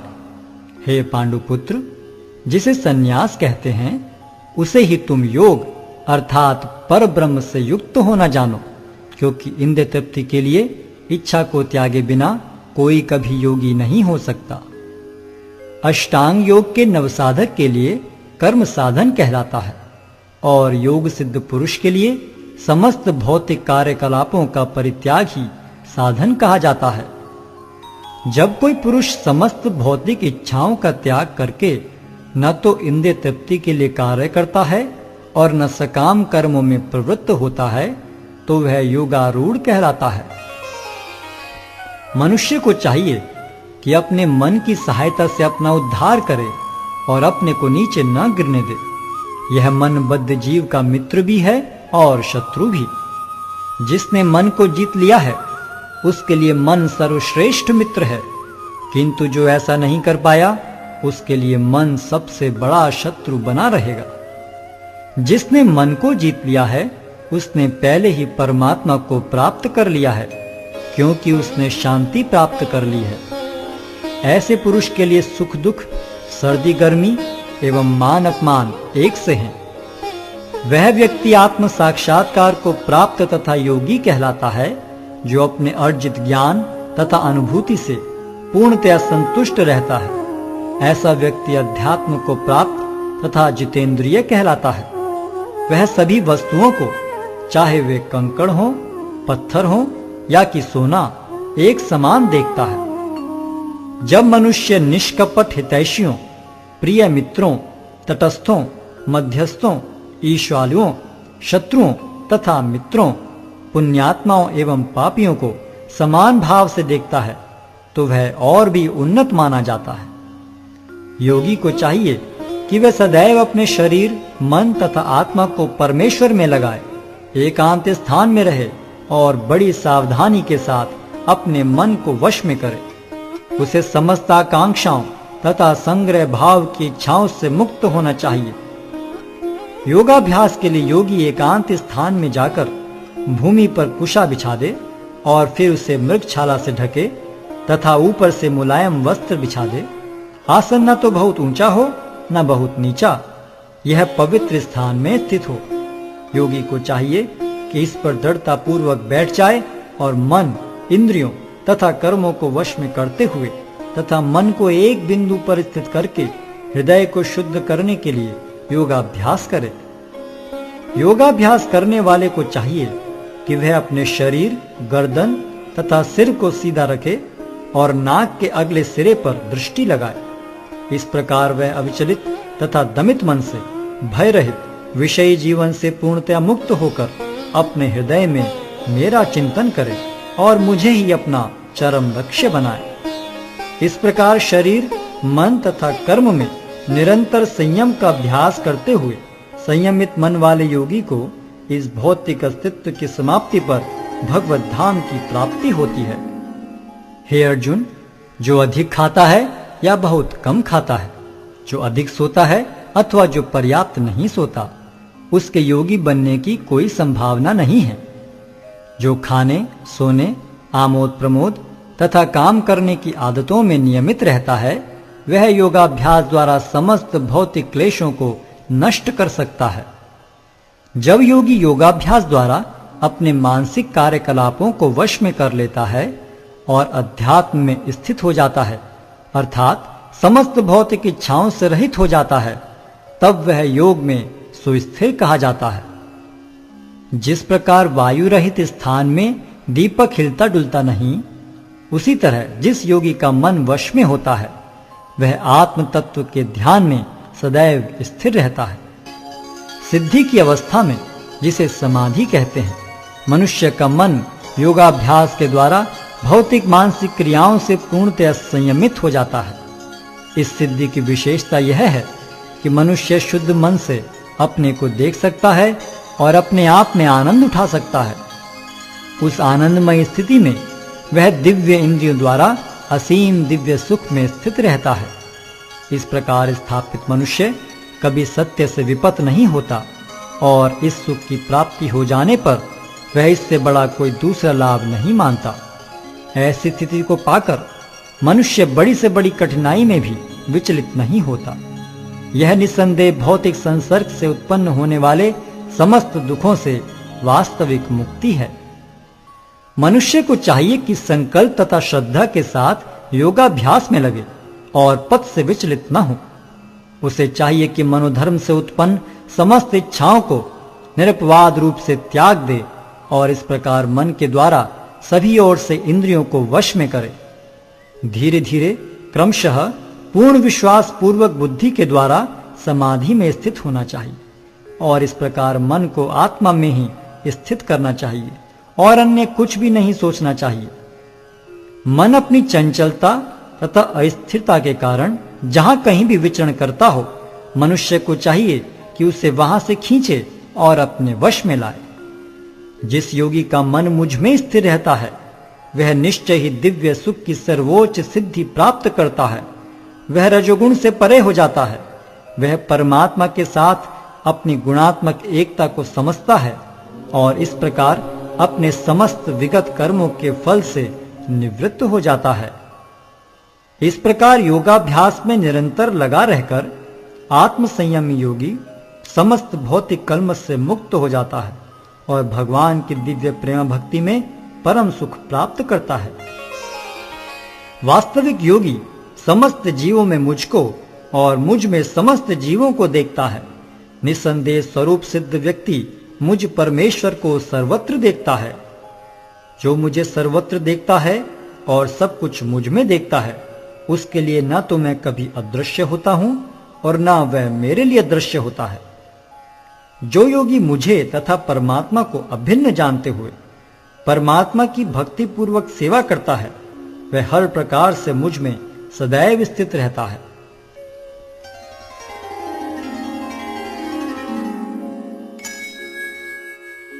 हे अर्जुन, वह पूर्ण योगी है जो अपनी तुलना से समस्त प्राणियों की उनके सुखों तथा दुखों में वास्तविक समानता का दर्शन करता है। अर्जुन ने कहा, हे मधुसूदन, आपने जिस योग पद्धति का संक्षेप में वर्णन किया है, वह मेरे लिए अव्यवहारिक तथा असहनीय है, क्योंकि मन चंचल तथा अस्थिर है। हे कृष्ण, क्योंकि मन चंचल, उच्छृंखल, हठीला तथा अत्यंत बलवान है, अतः मुझे इसे वश में करना वायु को वश में करने से भी अधिक कठिन लगता है। भगवान श्री कृष्ण ने कहा, हे महाबाहु कुंती पुत्र, निसंदेह चंचल मन को वश में करना अत्यंत कठिन है, किंतु उपयुक्त अभ्यास द्वारा तथा विरक्ति द्वारा ऐसा संभव है। जिसका मन उच्छृंखल है, उसके लिए आत्म साक्षात्कार कठिन कार्य होता है, किंतु जिसका मन संयमित है और जो समुचित उपाय करता है, उसकी सफलता ध्रुव है, ऐसा मेरा मत है। अर्जुन ने कहा, हे कृष्ण, उस असफल योगी की गति क्या है जो प्रारंभ में श्रद्धा पूर्वक आत्म साक्षात्कार की विधि ग्रहण करता है, किंतु बाद में भौतिकता के कारण उससे विचलित हो जाता है और योग सिद्धि को प्राप्त नहीं कर पाता। हे महाबाहु कृष्ण, क्या ब्रह्म प्राप्ति के मार्ग से भ्रष्ट ऐसा व्यक्ति आध्यात्मिक तथा भौतिक दोनों ही सफलताओं से च्युत नहीं होता और छिन्न भिन्न बादल की भांति विनष्ट नहीं हो जाता, जिसके फलस्वरूप उसके लिए किसी लोक में कोई स्थान नहीं रहता? हे कृष्ण, यही मेरा संदेह है और मैं आपसे इसे पूर्णतया दूर करने की प्रार्थना कर रहा हूं। आपके अतिरिक्त अन्य कोई ऐसा नहीं है जो इस संदेह को नष्ट कर सके। भगवान ने कहा, हे प्रथापुत्र, कल्याण कार्यों में निरत योगी का न तो इस लोक में और न परलोक में ही विनाश होता है। हे मित्र, भलाई करने वाला कभी बुराई से पराजित नहीं होता। असफल योगी पवित्र आत्माओं के लोकों में अनेकानेक वर्षों तक भोग करने के बाद या तो सदाचारी पुरुषों के परिवार में या कि धनवानों के कुल में जन्म लेता है, अथवा वह ऐसे योगियों के कुल में जन्म लेता है जो अति बुद्धिमान है। निश्चय ही इस संसार में ऐसा जन्म दुर्लभ है। हे कुरुनंदन, ऐसा जन्म पाकर वह अपने पूर्व जन्म की दैविक चेतना को पुनः प्राप्त करता है और पूर्ण सफलता प्राप्त करने के उद्देश्य से वह आगे उन्नति करने का प्रयास करता है। अपने पूर्व जन्म की दैवी चेतना से वह न चाहते हुए भी स्वतः योग के नियमों की ओर आकर्षित होता है। ऐसा जिज्ञासु योगी शास्त्रों के अनुष्ठानों से परे स्थित होता है और जब योगी समस्त कलमश से शुद्ध होकर सच्ची निष्ठा से आगे प्रगति करने का प्रयास करता है, तो अंततो गत्वा अनेकानेक जन्मों के अभ्यास के पश्चात सिद्धि लाभ करके वह परम गंतव्य को प्राप्त करता है। योगी पुरुष तपस्वी से, ज्ञानी से तथा सकाम कर्मी से बढ़कर होता है। अतः हे अर्जुन, तुम सभी प्रकार से योगी बनो। और समस्त योगियों में से जो योगी अत्यंत श्रद्धा पूर्वक मेरे परायण हैं, अपने अंतःकरण में मेरे विषय में सोचता है और मेरी दिव्य प्रेम भक्ति करता है, वह योग में मुझसे परम अंतरंग रूप से युक्त रहता है और सबों में सर्वोच्च है। यही मेरा मत है।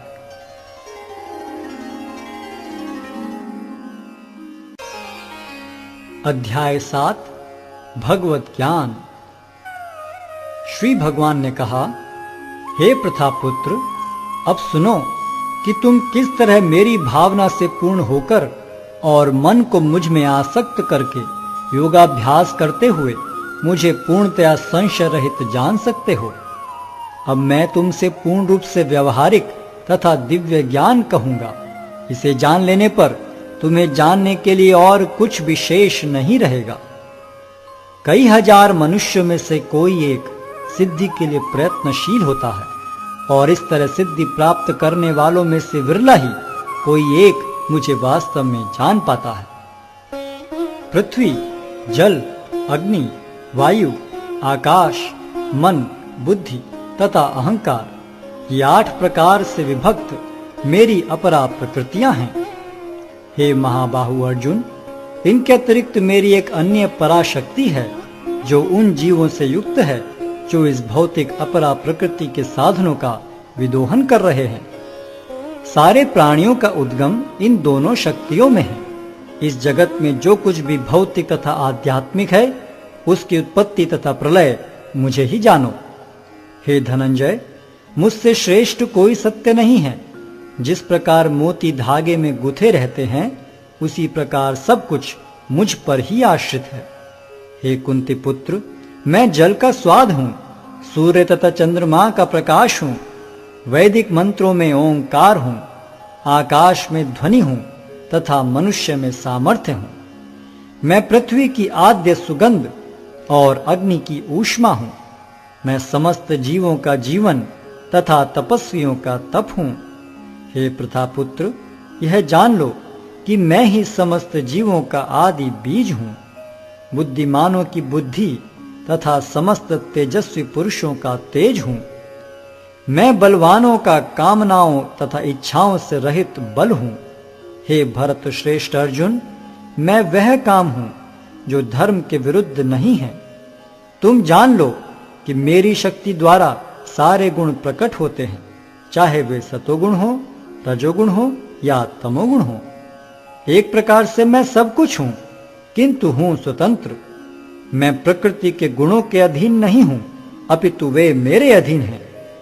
3 गुणों सतो, रजो तथा तमो के द्वारा मोहग्रस्त ये सारा संसार मुझ गुणातीत तथा अविनाशी को नहीं जानता। प्रकृति के 3 गुण वाली इस मेरी दैवी शक्ति को पार कर पाना कठिन है, किंतु जो मेरे शरणागत हो जाते हैं वे सरलता से इसे पार कर जाते हैं। जो निपट मूर्ख हैं, जो मनुष्यों में अधम हैं, जिनका ज्ञान माया द्वारा हर लिया गया है तथा जो असुरों की नास्तिक प्रकृति को धारण करने वाले हैं, ऐसे दुष्ट मेरी शरण ग्रहण नहीं करते। हे भरत श्रेष्ठ, 4 प्रकार के पुण्यात्मा मेरी सेवा करते हैं: आर्त, जिज्ञासु, अर्थार्थी तथा ज्ञानी। इनमें से जो परम ज्ञानी है और शुद्ध भक्ति में लगा रहता है, वह सर्वश्रेष्ठ है, क्योंकि मैं उसे अत्यंत प्रिय हूं और वह मुझे प्रिय है। निस्संदेह ये सब उदारचित्ता व्यक्ति हैं, किंतु जो मेरे ज्ञान को प्राप्त है उसे मैं अपने ही समान मानता हूं। वह मेरी दिव्य सेवा में तत्पर रहकर मुझ सर्वोच्च उद्देश्य को निश्चित रूप से प्राप्त करता है। अनेक जन्म जन्मांतर के बाद जिसे सचमुच ज्ञान होता है, वह मुझको समस्त कारणों का कारण जानकर मेरी शरण में आता है। ऐसा महात्मा अत्यंत दुर्लभ होता है।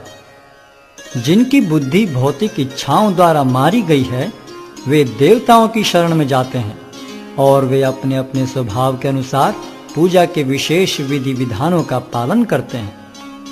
मैं प्रत्येक जीव के हृदय में परमात्मा स्वरूप स्थित हूं।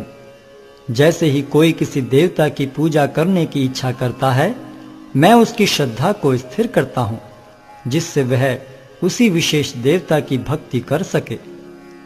ऐसी श्रद्धा से समन्वित वह देवता विशेष की पूजा करने का यत्न करता है और अपनी इच्छा की पूर्ति करता है, किंतु वास्तविकता तो यह है कि ये सारे लाभ केवल मेरे द्वारा प्रदत्त हैं। अल्प बुद्धि वाले व्यक्ति देवताओं की पूजा करते हैं और उन्हें प्राप्त होने वाले फल सीमित तथा क्षणिक होते हैं। देवताओं की पूजा करने वाले देवलोक को जाते हैं, किंतु मेरे भक्त अंततः मेरे परम धाम को प्राप्त होते हैं।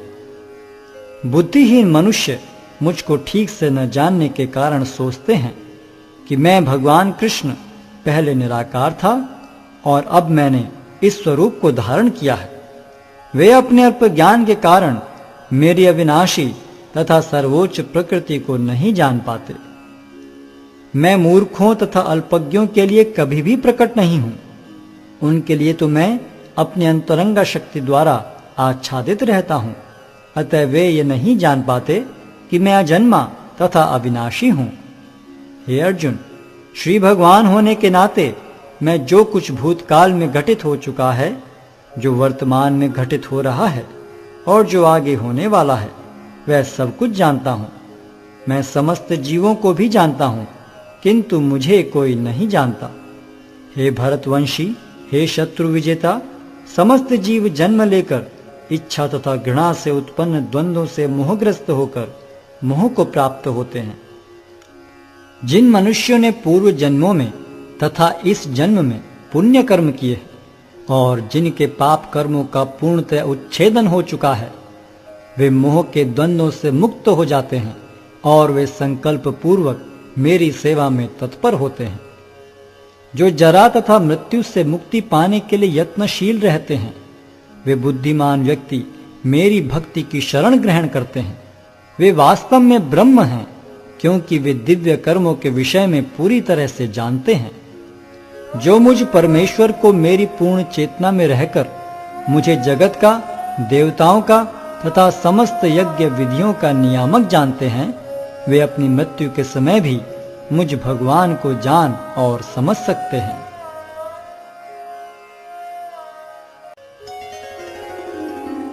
अध्याय 8 भगवत प्राप्ति। अर्जुन ने कहा, हे भगवान, हे पुरुषोत्तम, ब्रह्म क्या है, आत्मा क्या है, सकाम कर्म क्या है, यह भौतिक जगत क्या है तथा देवता क्या है? कृपा करके यह सब मुझे बताइए। हे मधुसूदन, यज्ञ का स्वामी कौन है और वह शरीर में कैसे रहता है, और मृत्यु के समय भक्ति में लगे रहने वाले आपको कैसे जान पाते हैं? भगवान ने कहा, अविनाशी और दिव्य जीव ब्रह्म कहलाता है और उसका नित्य स्वभाव अध्यात्म या आत्म कहलाता है। जीवों के भौतिक शरीर से संबंधित गतिविधि कर्म या सकाम कर्म कहलाती है। हे देहधारियों में श्रेष्ठ, निरंतर परिवर्तनशील यह भौतिक प्रकृति अधिभूत कहलाती है।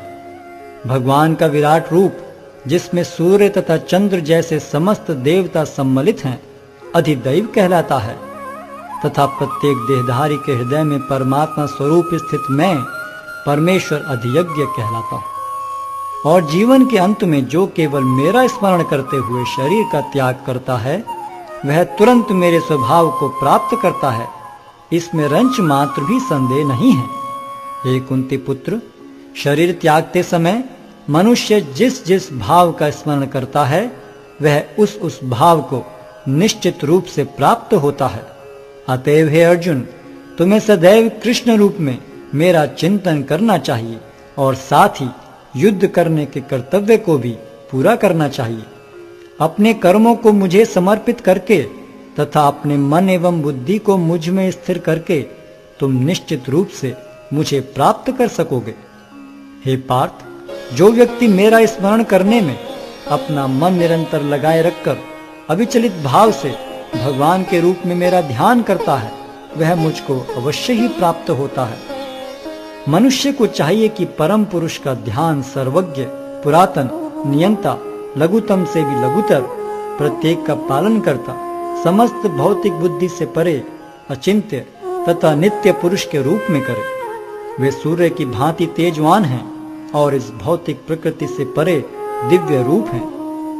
मृत्यु के समय जो व्यक्ति अपने प्राण को भौहों के मध्य स्थिर कर लेता है और योग शक्ति के द्वारा अविचलित मन से पूर्ण भक्ति के साथ परमेश्वर के स्मरण में अपने को लगाता है, वह निश्चित रूप से भगवान को प्राप्त होता है।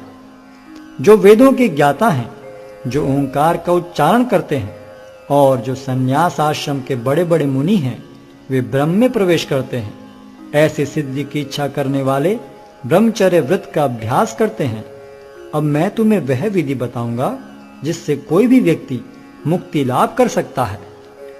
इस योगाभ्यास में स्थित होकर तथा अक्षरों के परम संयोग यानी ओंकार का उच्चारण करते हुए यदि कोई भगवान का चिंतन करता है और अपने शरीर का त्याग करता है तो वह निश्चित रूप से आध्यात्मिक लोकों को जाता है। हे अर्जुन, जो अनन्य भाव से निरंतर मेरा स्मरण करता है उसके लिए मैं सुलभ हूं, क्योंकि वह मेरी भक्ति में प्रवृत्त रहता है। मुझे प्राप्त करके महापुरुष जो भक्ति योगी हैं कभी भी दुखों से पूर्ण इस अनित्य जगत में नहीं लौटते, क्योंकि उन्हें परम सिद्धि प्राप्त हो चुकी होती है। इस जगत में सर्वोच्च लोक से लेकर निम्नतर सारे लोग दुखों के घर हैं, जहां जन्म तथा मरण का चक्कर लगा रहता है।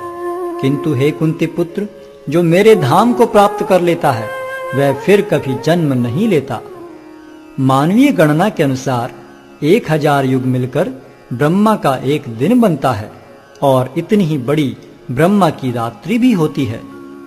ब्रह्मा के दिन के शुभारंभ में सारे जीव अव्यक्त अवस्था से व्यक्त होते हैं और फिर जब रात्रि आती है तो वे पुनः अव्यक्त में विलीन हो जाते हैं।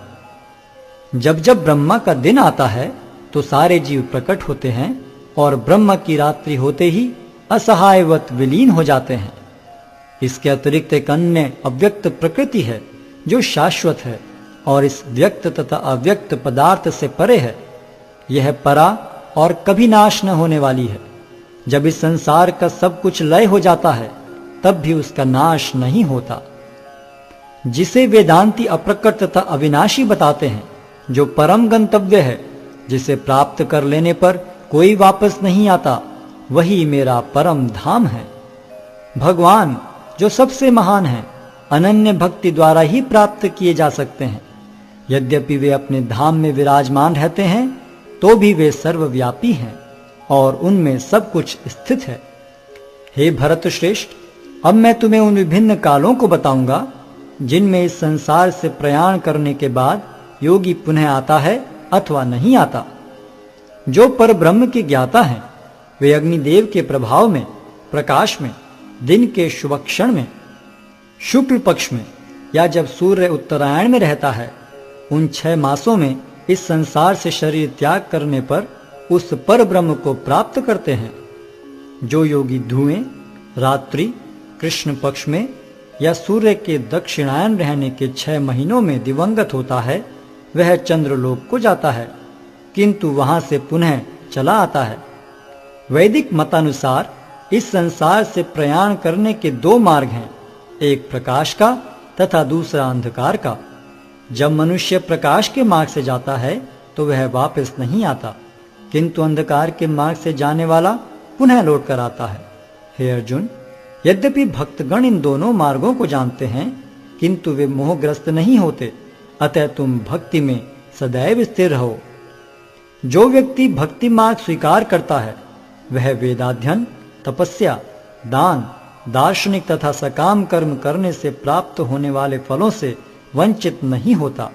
वह मात्र भक्ति संपन्न करके इन समस्त फलों की प्राप्ति करता है और अंत में परम नित्य धाम को प्राप्त होता है।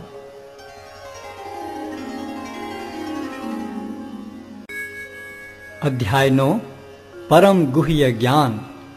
श्री भगवान ने कहा, हे अर्जुन, चूंकि तुम मुझसे कभी ईर्ष्या नहीं करते, इसलिए मैं तुम्हें यह परम गुह्य ज्ञान तथा अनुभूति बतलाऊंगा, जिसे जानकर तुम संसार के सारे क्लेशों से मुक्त हो जाओगे। यह ज्ञान सब विद्याओं का राजा है, जो समस्त रहस्यों में सर्वाधिक गोपनीय है। यह परम शुद्ध है और चूंकि यह आत्मा की प्रत्यक्ष अनुभूति कराने वाला है, अतः यह धर्म का सिद्धांत है। यह अविनाशी है और अत्यंत सुखपूर्वक संपन्न किया जाता है। हे परंतप, जो लोग भक्ति में श्रद्धा नहीं रखते वे मुझे प्राप्त नहीं कर पाते, अतः वे इस भौतिक जगत में जन्म मृत्यु के मार्ग पर वापस आते रहते हैं। यह संपूर्ण जगत मेरे अव्यक्त रूप द्वारा व्याप्त है।